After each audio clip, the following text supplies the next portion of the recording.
Who's in charge in Washington? Anybody know?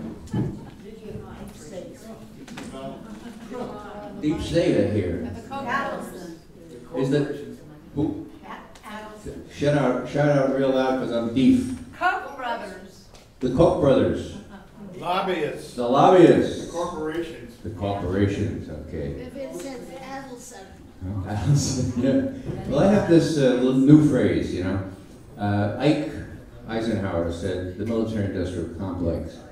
He wanted to say, you probably know, the military-industrial congressional complex. Now, it's not only the military-industrial congressional complex, but it's the military-industrial congressional intelligence media complex. So you can tack on academia and you can tack on think tanks, okay? So we need a new acronym for that, but it's real, and it's real as can be. So that's what's going to be playing out here. And I just want to take you through a little analysis that I did, partly because it's one of the few times I've been right in the last couple of years, okay? So let me brag about it, because I was right. Okay, on the 17th of September, Trump says, I order the declassification of those documents that show how a warrant was issued for Carter Page for my campaign, has been in his campaign. Now, why is that important? That's a legal thing, folks. If people didn't give adequate substantiation for a warrant to eavesdrop on an American citizen, they are in deep kimchi automatically, or should be, okay? So, here are the three House committee chairmen, Devin Nunes and the other two, crying to Trump. Look, for God's sake, you're president. Have those things declassified. He won't do it. They ask him. 8 months passes by. You want this class? Then, on the 17th of September, whoa! He says, all right, I order those declassified. And all my liberal friends are saying, whoa, wow, this is going to be great. And some of the real pundits, real good ones, were saying, oh, maybe Friday, okay? So that was a week ago, Monday. Now, my editor, Joe Loria, who's a terrific guy, he emails me right after this is Ray, can you write about this? And so I go, okay. So the next day I did a piece, and I looked at the order, and I said, well, when do they have to declassify this by? Oh, no deadline, okay. Who is he asking to declassify this stuff? The criminals who did it. I mean, hello? I mean, you don't have to be a crackerjack analyst to figure out. They're going to slow walk it at least. So I write this article. DOJ, the Department of Justice, is certainly going to slow walk this thing forever. It'll never happen. So that's Tuesday, right? That's the 18th. On Friday, 3 days later, Trump says, well, I've changed my mind. I'm not going to have him declassified. We're going to give it to just the Justice Department to make sure the Justice Department will vet it and declassify it all. Right, give me a break. The Justice Department. The Justice Department are the ones that approved this warrant. All the way up to Loretta Lynch, the Attorney General, for God's sake, okay? Now, to make this understandable for people, well, people say to me, Ray, for God's sake, are you saying that the top justice, the top law officials, top intelligence officials, all play fast and loose with the law and the Constitution? Are you telling me that? And I say, yeah, I'm telling you that. Well, how could that be? Anybody know the answer? I'll give you a hint. Hillary was going to come on, folks. Win! She was a shoo-in. Now, these guys wanted to take out an insurance policy. You know that from the text exchanges between Peter Strzok and his paramour. They're saying, well, you know, he's not going to win, this Trump, but we need to take out an insurance policy. You know, it's like when you're 40 years old, you're not going to die. But you take out an insurance policy anyway, and Lisa Page says, well, okay, all right. Now, what was the insurance policy? Donald Trump. Yeah, this damn dossier that they had the British spy do. You know, that Trump was cavorting with prostitutes in Moscow and all kinds of crazy stuff. So that was the insurance policy. And that, my friends, was part of the substantiation, in quotes, used to justify the warrant. So all this stuff is out there. Devin Nunes, head of the House Intelligence Committee, has this bizarre notion that he has not only the constitutional ability, but the constitutional duty to make sure that these intelligence agencies that he's supposed to oversee and supervise, that they don't violate the law. He's persuaded the president finally to declassify the warrant, and the president says, okay, we'll declassify it. 3 days later he says, oh, we'll let the Justice Department declassify. And what was the deadline he gave him? Anybody remember? No, good, nobody remembers because there's no deadline.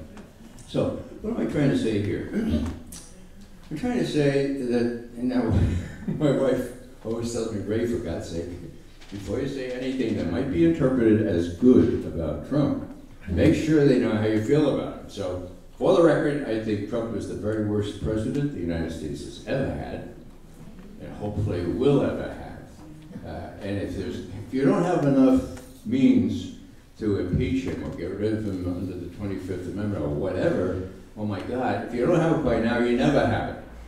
The only thing I have this quaint, what's the other word, sort of obsolete. Yeah.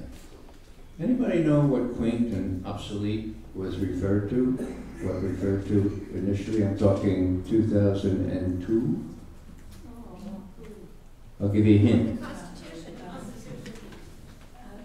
That guy over there, John Yoo. He wrote all this stuff, but he told Alberto Gonzalez, the figurehead president's lawyer, the Geneva Conventions are kind of obsolete and quaint. So you don't have to observe them. We will treat detainees, quote, humanely, comma, as appropriate, comma, and as consistent with military necessity, period, end quote. 7 February 2003, just about 6 weeks before the war. And John Yoo was the guy that did all this together with Cheney's lawyer, David Addington. And guess who's a great big friend of these guys? I'll give you a hint. He's very much in the news these days. He's trying to be on the Supreme Court. Same guy. He actually pushed very hard to get you a lifetime appointment on the courts. That's what we're dealing with here, some really bad stuff. So I just want to say that this is not a defense of Trump, but it's to make you aware that he's not in control. So when he says declassify, they thumb their nose at him, and he says, oh, I changed my mind. Okay. 3 days later, okay. When he says, I want to pull troops out of Syria, it doesn't make any sense. Well, that time they waited 5 days. They said, we're in there for the duration. We're not going to pull any troops out of Syria. Now, you're Vladimir Putin, right? Put yourself in this place. Sitting around at the Kremlin talking to his friends, and he says, my God, huh. Who's in charge there in Washington? This sounds like when John Kerry and Sergei Lavrov, the Russian foreign minister, did that peace agreement, the ceasefire in Syria. And that took them 11 months. And you and I, Mr. President, says Putin, signed off on that. And 5 days later, the Air Force bombed the hell out of fixed Syrian army positions. The ceasefire fell apart. And I was scratching my head then, who's in charge there in Washington?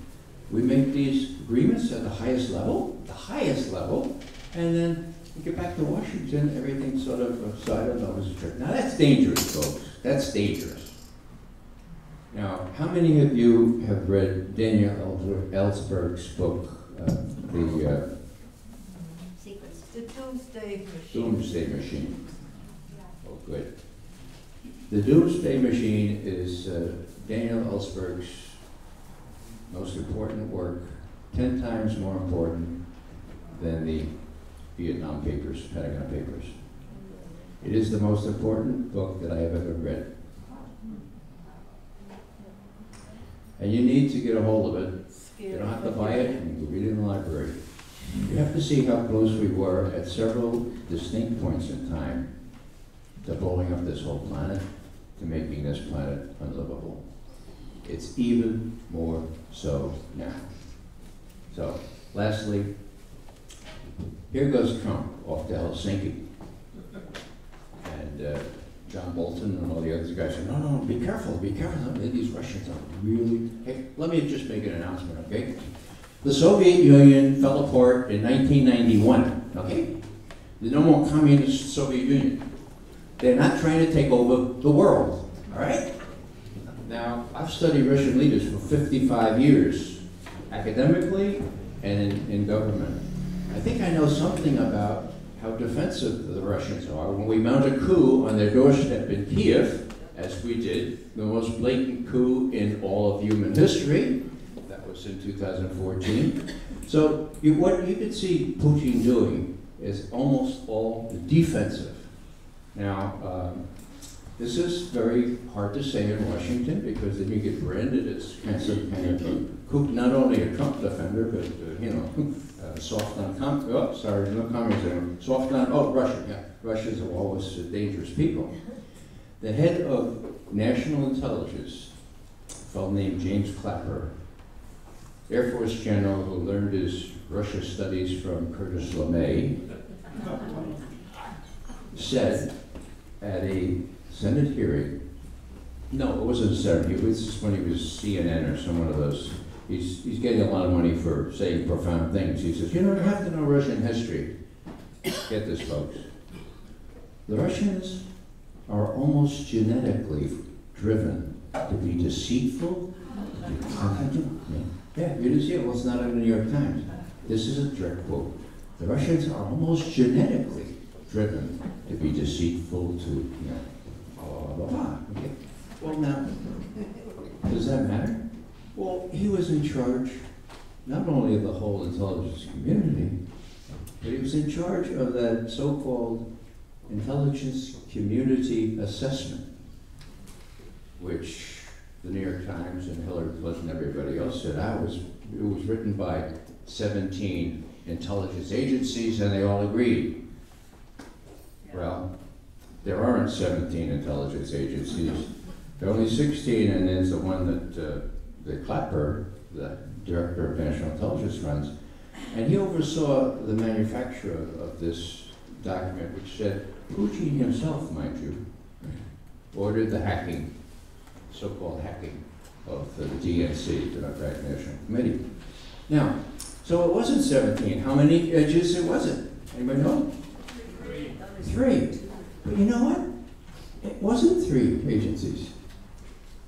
Clapper testified to Congress that it wasn't 3 agencies, it was hand-picked analysts from those 3 agencies. Whoa! Now, you don't have to be in Washington to appreciate that if you hand-pick analysts, you hand-pick the assessment, right? So the thing is phony. It's an embarrassment to a former intelligence analyst. So that's Clapper. So let me just finish and say that the reason why all this business about Russiagate cannot be dismissed as kind of, it's crazy or, doesn't matter. It's because they're crazy people in charge in Washington. This John Bolton is certifiably insane.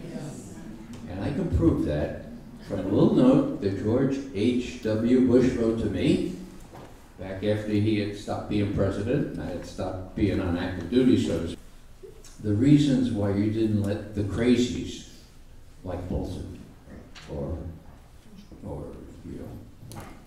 the rest of them there, Wolfowitz, why you kept them at mid-level jobs so they couldn't do any real harm to the country. Please just tell them that.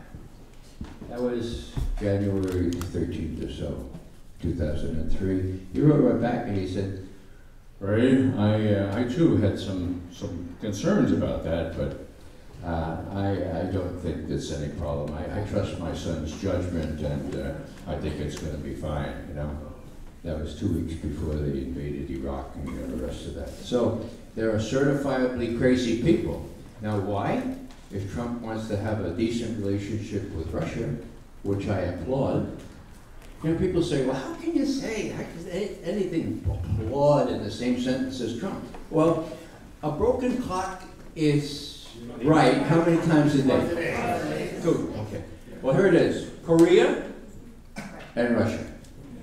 There's no reason why we can't have a more decent relationship with Russia, except for these military, industrial, congressional, intelligence. Media. Yeah, that's big. Media is the big new element there. Ray, let me jump in because I want to get the audience, and that's a great place to break. Good. Have a seat, and let me just ask you to transition.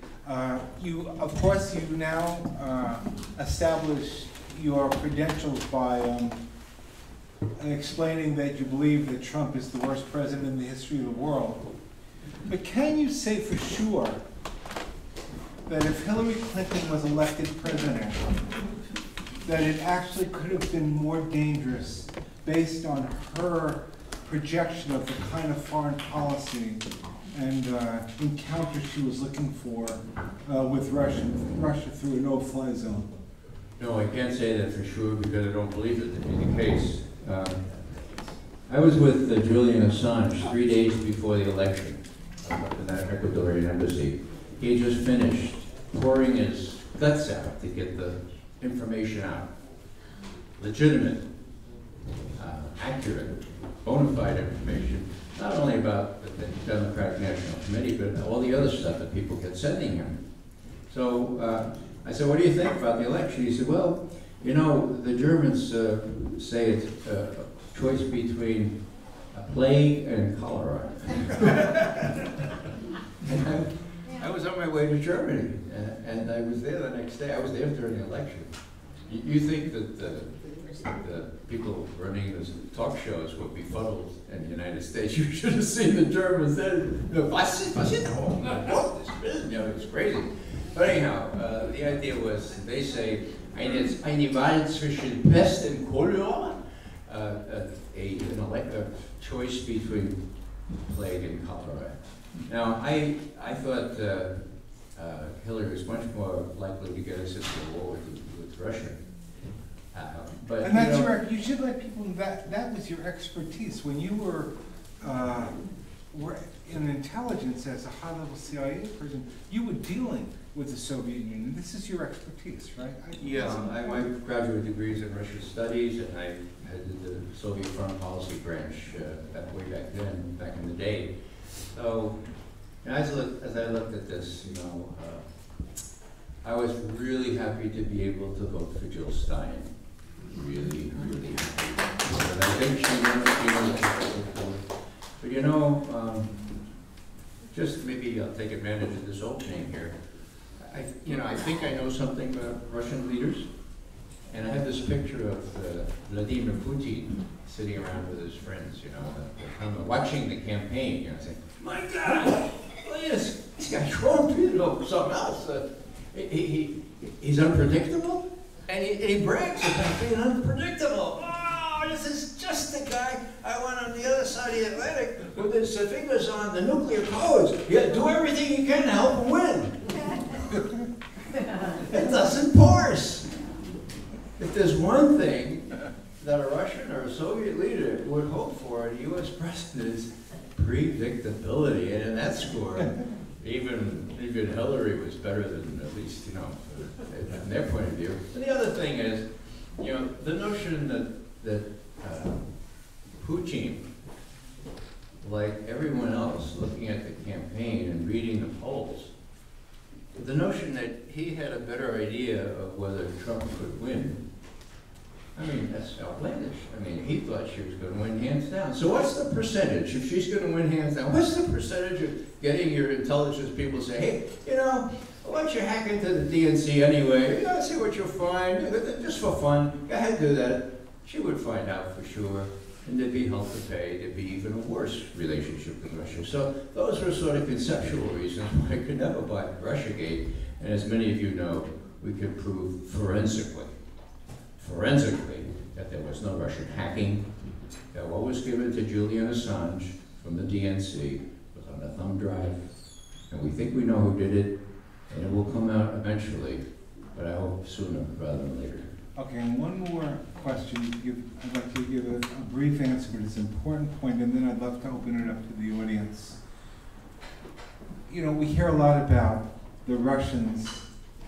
You know, you're talking about the Russians taking over U.S. elections and interfering in U.S. policy.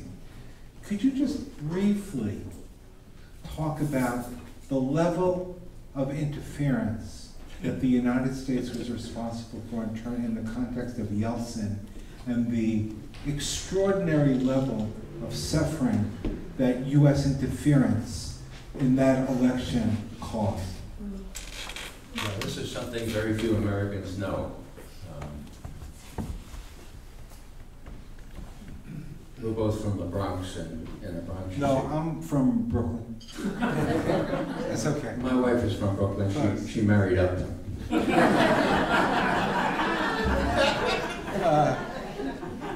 It all started with my father at what was the baseball stadium in Brooklyn? Ebbets Field. Yes, thank you, everybody. Anyway, I digress. Please go on. Anyway, in the Bronx, if not in Brooklyn, we used to say, I'll give you a for instance. You want a for instance? I'll give you a for instance. And you gave me the line here. Yeltsin, drunk. He was drunker than Kavanaugh, for God's sake. I mean, Dennis made a good point, and those of you who listened today. He said, you know, looking at Kavanaugh yesterday, it was typical behavior of a drunk. And I didn't thought of it before, but my God, yeah. Anyhow, for instance, Yeltsin, who was allowing the smart guys from Harvard and the Fed and everybody who's economics to take over Russian enterprises that had been state-run, take all that wealth out of them, become oligarchs and so forth. He watched all that happen, okay? And Yeltsin, as long as he had whatever he's drinking, vodka or whatever, he was happy. And Bill Clinton put his arm around him and said, you know, keep going. Now Yeltsin was going to lose. He was going to lose hands down in 1996. What do? We sent an army of election advisors. We gave him an IMF loan, but we bailed him out to the point where he won the election. Now that meant 4 or 5 more years of chaos, plundering of the Russian assets, and the average age of death, what do you call that, mortality rate of the Russian male went down by 5 years during those years. Can you imagine? People were starving.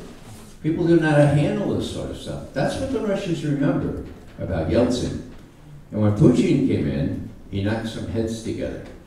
He couldn't deal with all the oligarchs at the same time, but he sure dealt with a couple of them. And I've been to Russia several times the last couple of years. Believe me or not, but when I go into a souvenir shop now, rather than having this, you know, surly little salesperson look at me like in the old days in the Russian Soviet Union, we have these energetic young women and say, oh, what do you think of our president? And I say, well, I think we could do a lot worse than your president.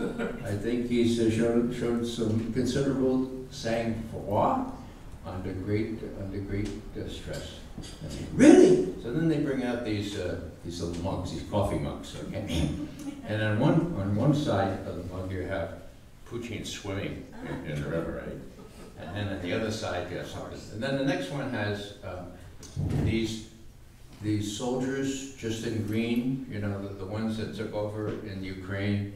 See, Russia already had 20,000 troops in Crimea, I didn't mean Ukraine, I meant Crimea, under an agreement with Ukraine to protect their very big naval base. They're only naval bases all year.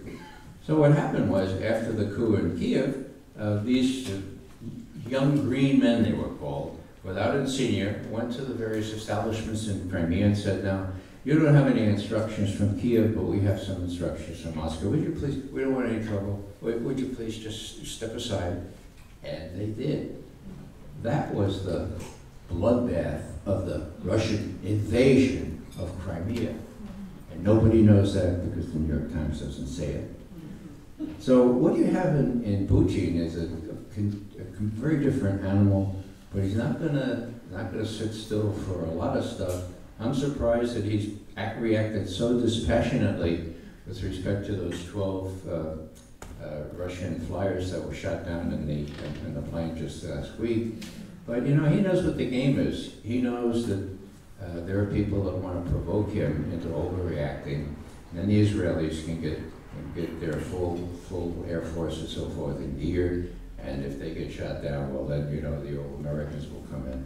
So there are people who want chaos in Syria, first and foremost Israel, and if you have trouble, if your friends have trouble understanding, is Syria a problem for the United States? Are they a threat for the United States? The answer, of course, is no. Then what the hell are we doing there? And the answer is Israel, pure and simple. And if you need an explanation for that, there's a lead article in the New York Times on September 6th, 2013, where the bureau chief in Jerusalem talks to high Israeli officials. What is your preferred outcome in Syria? And they say, Jody Reuter in his surname. Jody, this doesn't sound very good, but our preferred outcome is no outcome. We look at it as a playoff game between two teams that you don't want either to win, you don't want either to lose, as long as the blood flows, as long as Sunni and Shia are at each other's throats, not only in Syria, but in the whole area, quote, Israel has nothing to fear from Syria. Same policy as Iran, the U.S. toward Iran, Iraq in 1980-81, fueling both sides of the war, giving the chemistry to the Iraqis to shoot at the Iranians, sort of a pox on both your houses. As long as they're fighting with each other, we're cool. It's a vicious, horrific kind of way to think about foreign policy. We're going to open up to questions, but I would like, first of all, to have a round of applause for our guests. Let's say a word about Iran first. There are two lies going around. Go on.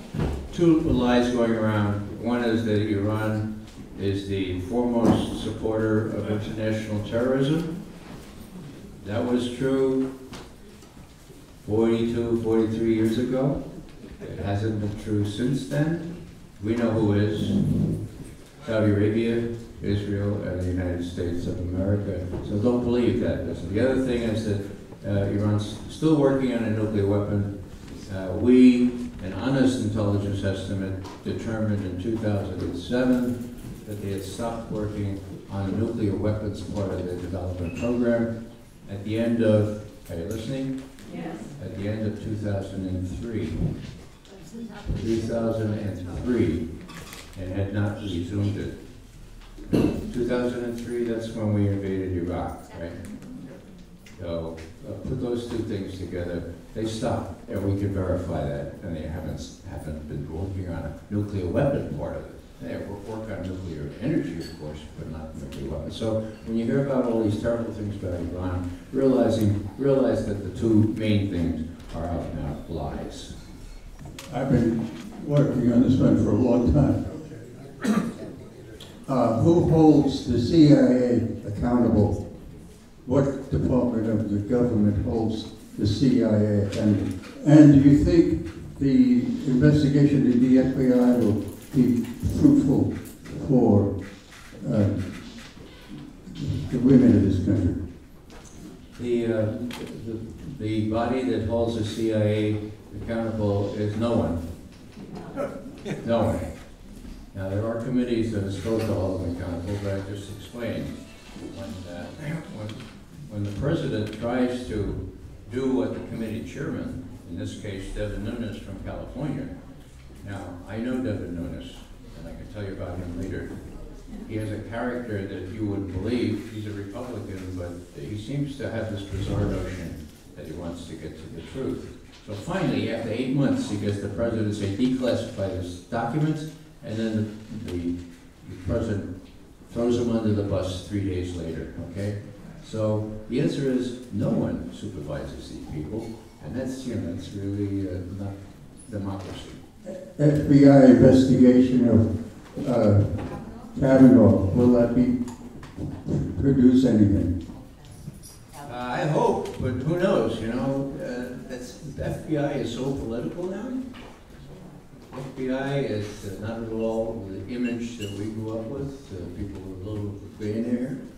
So I don't know what to come up with, but certainly there's now 4 more days, and I would fully expect more bizarre things to come into the public consciousness, as if John Yoo is not enough, as if all the other things that he lied about are not enough. It's really bizarre. I can see the Europeans just laughing up their sleeve at our obsession with sex. The whole thing is so scary.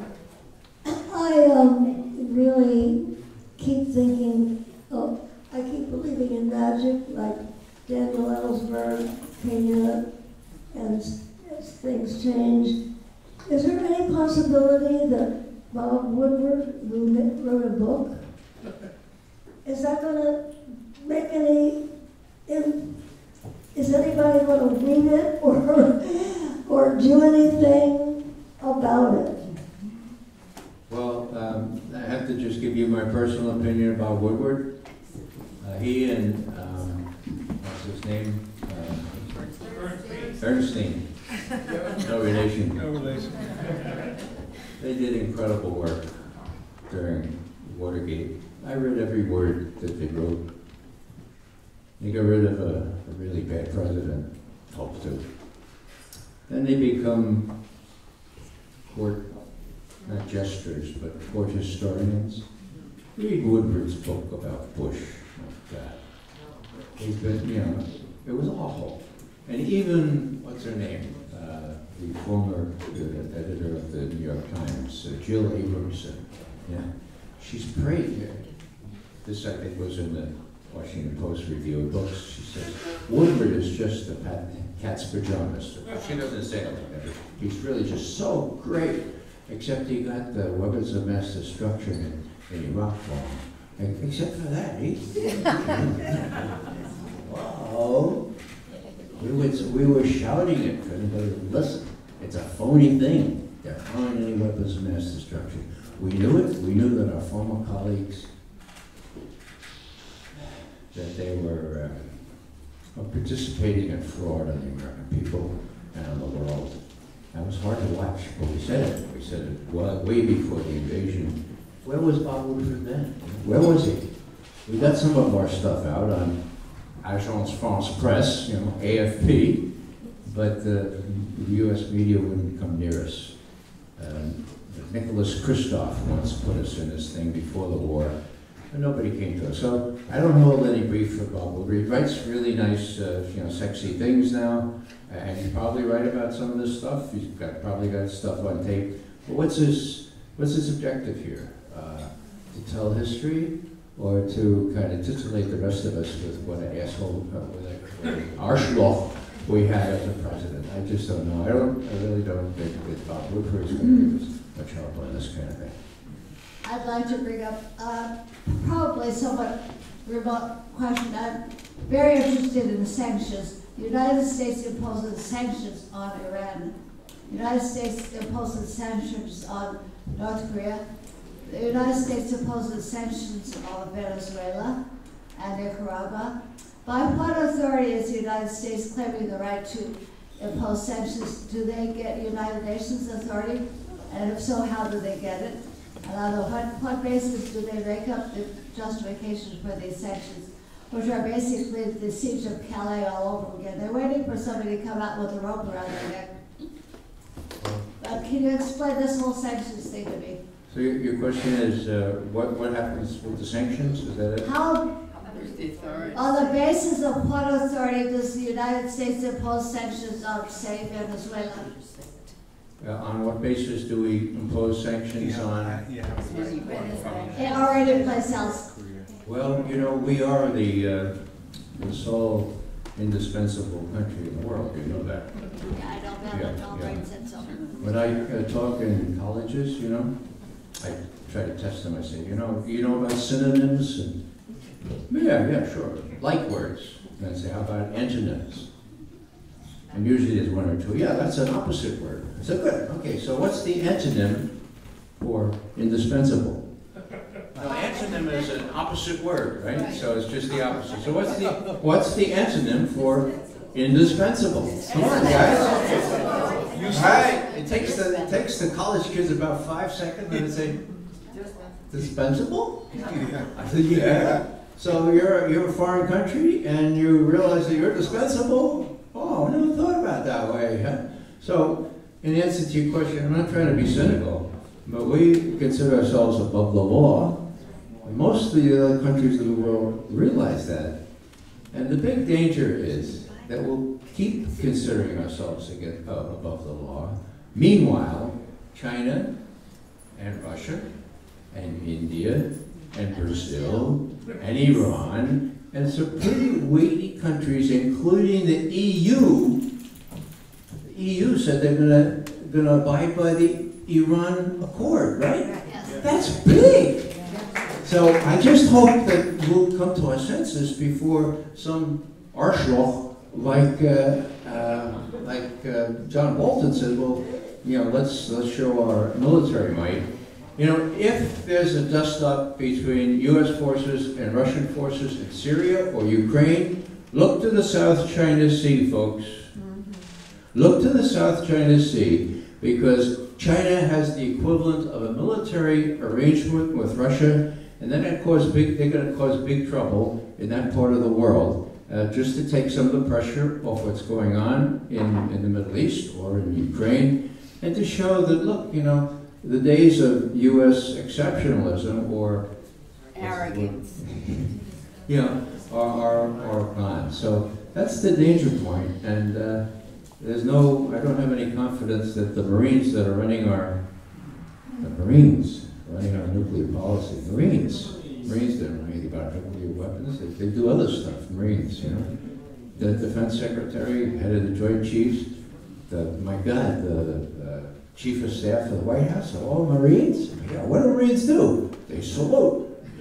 What is the actual relationship between the current occupant of the White House and the intelligence community / intelligence agencies? Okay, very simple answer to that. When Trump was president-elect, right after the turn of the year 2017, Rachel Maddow, not one of my favorites, had Chuck Schumer on. And some of you may know this, but Chuck Schumer said, you know, Rachel, I don't know about Trump. He's a really odd duck. He's done something very, very foolish. I said, oh, yes, Chuck, what's that? Well, he's taken on the intelligence community. And they have 6 ways Sunday to get back at you.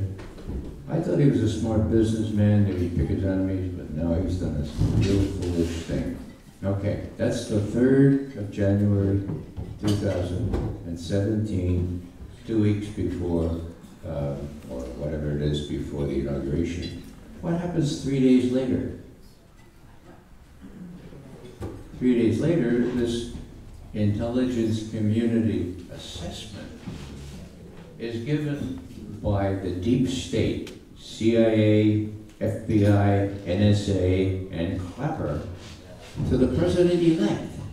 They said, on President-elect Trump, we have this assessment now. We say, it says that actually Putin gave you a big boost to help you be elected president, and he hacked into the DNC and all that. So we just want to let you know, because we're going to release this in public. And then what happens? James Comey, head of the FBI, says, I have something to discuss with the president-elect alone. With the others of you, please leave. So Brennan, Admiral Rogers from NSA, and Clapper leave. And what does Comey do?